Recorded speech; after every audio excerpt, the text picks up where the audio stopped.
Hey guys, we're on Go Big or Go Home, Chapter 3. Will Hobbs. Yep, the Roxy. My dad took off on his bike. Next thing I did was put in a call to Loa. I knew my mom would be waiting to hear from me, even though she and my little sister Jody and Ray had only gotten in the night before. My grandma didn't hear so well, and it wasn't easy to talk to. And my grandfather always asked about my asthma, which wasn't exactly fun to talk about. Asthma and allergies were the reason I didn't go along anymore on the visit to their farm upside to Decorah, where my mom had grown up.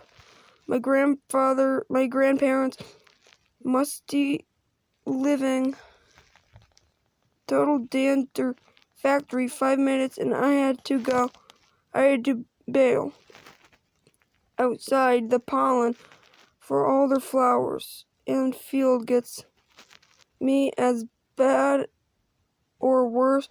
My eyes even burn and my nose runs like a fire hose.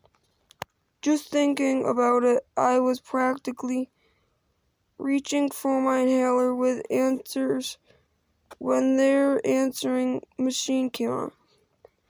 I breathed easier knowing I didn't have to talk to anyone. I said hi and hope you're having a great time. Hi Grandma, hi Grandpa. And P.S. a meteorite crashed through the roof and I got it here in my hand. After I hung up, I noticed my message hadn't included anything about the possibilities of Quinn coming down to visit. Good thing my mom has. Wait, guys, sorry.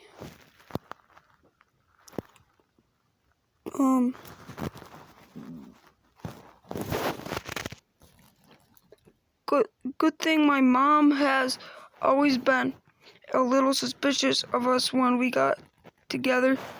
She knows Quinn and I are into extreme fun. It's a guy thing, I know, she says, but I don't have any sons to spare. She's not too keen on living dangerously.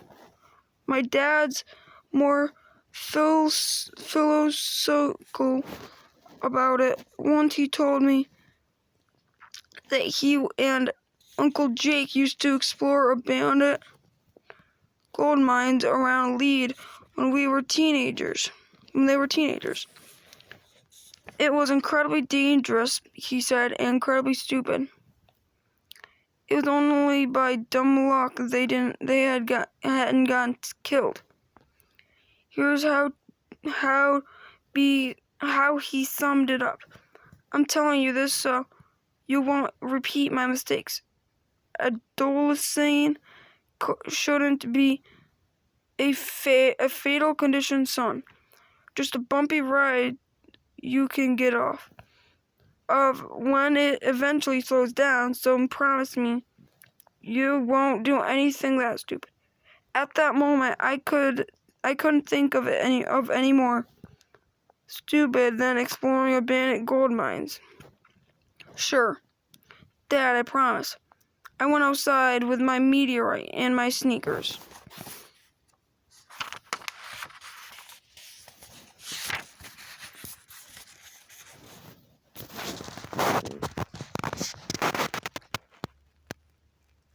Onto the front porch.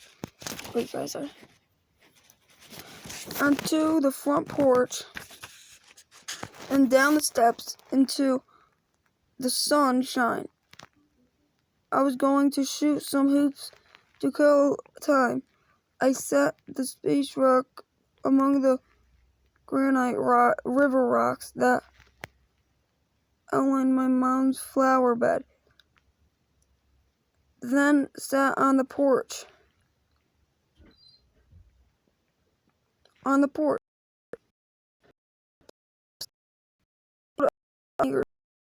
As was trying my shoes, I felt something I felt before. A slight vibration running through me like a wild electric shock. It was so subtle I could barely feel it, but it was there. It ran from my scalp to the tips of my toes. The phone rang. I ran for it. Sure, it'd be Quinn. It was my mom checking it from Loa. We talked about the meteorite at first. As soon as she figured out that Dad was on a bike ride and I hadn't gone with him. Oh, guys, sorry, buddy. She asked, all concerned, "Did you have any asthma episodes?" I didn't know why she even asked. At home, they're rare. We don't have dogs or cats. Pine pollen gives me a little trouble in June, but that was August, and she knew how touchy I was when anyone suggested I was anything but normal, and I couldn't do stuff on my account of my asthma. No way, I said. Oh. No way, I said. I could hear wheels turning. She knew how into my bike I was in riding with my dad on Sunday.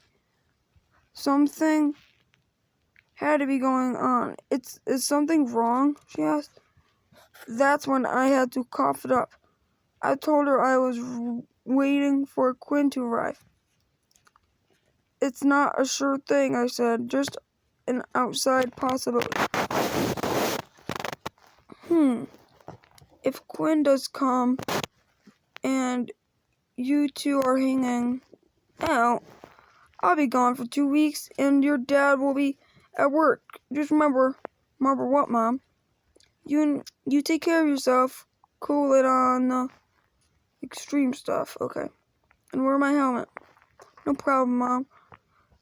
Did Attila come across the bridge yesterday? The bridge my mom was talking about was the foot long a time ago. It's part of the hiking trail up the creek on the narrow strip of Black Hill National Forest.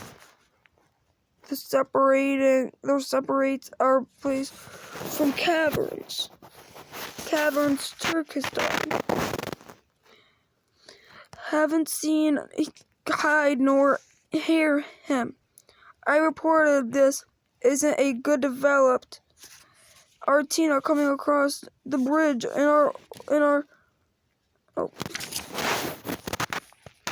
coming across the bridge and onto our place. I'll tell them to beat it a couple hours from a safe distance. I hope that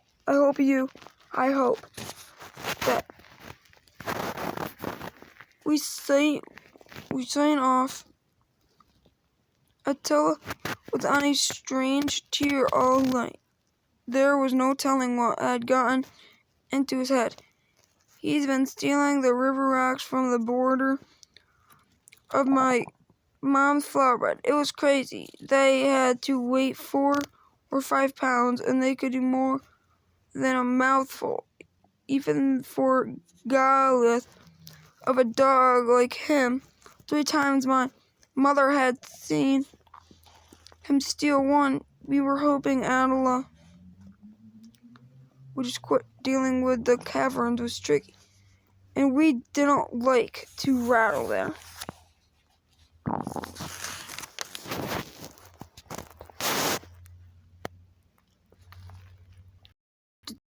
Extreme territorial and Atnam very accurate play to their 40 was fenced with barbed wire, and Attila patrolled the perimeter a couple of times a day. He never come through the fence until recently when he started marauding for rocks. I was curious what he wanted them, but not curious enough to follow him home. Find out okay my play onto the with one of the caverns. Boys but approached the fence without an escort, and he would go block. The caverns had 3 kids, all boys. Cal, the oldest, 10. Cal, the oldest, would be starting senior in a few weeks. He got 10.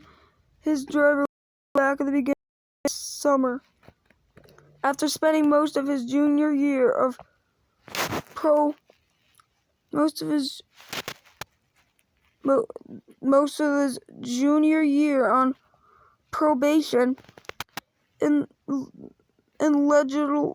allegedly for football, what a cat-ass bro that had been alleged for the whole town. Cal had made All-State his trophy. Sophomore year and was Hill City hope for a championship. Buzz and Max were identical twins. They were going to be freshmen in a few weeks. Same as me. We'd been classmates since forever. It must have been 3rd grade when they announced at school that we'd just gotten a Turkish war puppy. My dad looked up Turkish war dog on his computer to see what we were going against. Turkish war dog turned out to be another name for Anatolian shepherd. Their sheepdog for Turkey is the same as Attila. Didn't have a flock of sheep to protect. Even a spiked collar was just for show. At school, I'd ask Buzz what the collar was all about. He said it gave an advantage fighting wolves to death.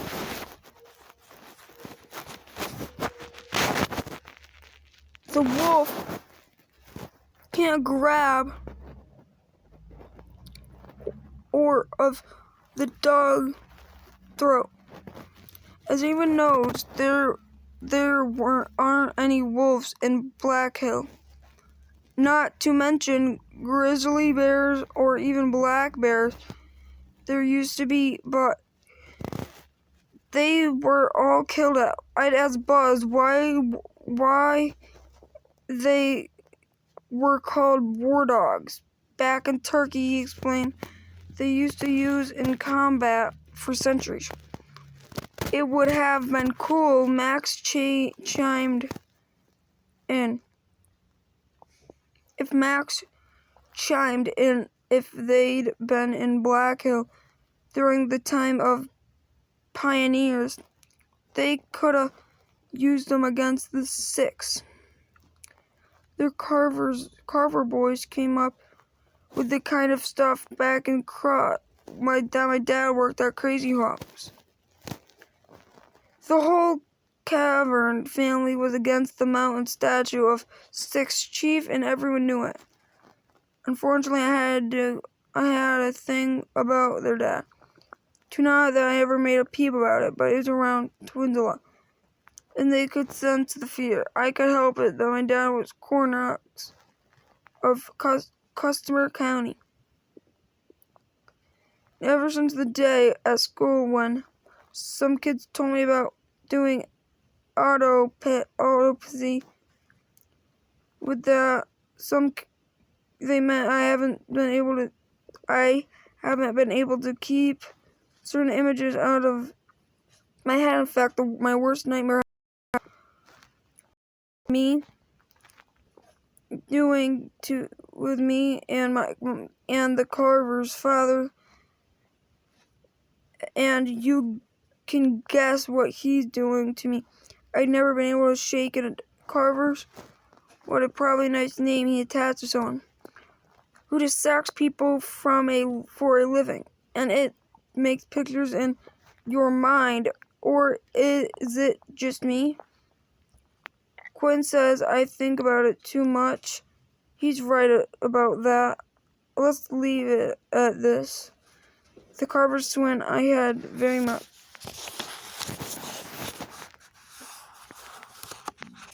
complicated relationship. If it sounded like we were enemies, that's overdoing it. Over the years, I've messed around with them a lot, especially when Quinn, right below the surface, was even tensioning, and it went both ways. Enough that I sailed out of front and from the door, intending no shoot some hoops. And there was Adela on the driveway with my meter and jaws. Okay guys, come back next time for chapter 4 of Will Hobbs Go Big or Go Home. Okay guys, let's do the handshake. Okay guys, see you later. Bye guys!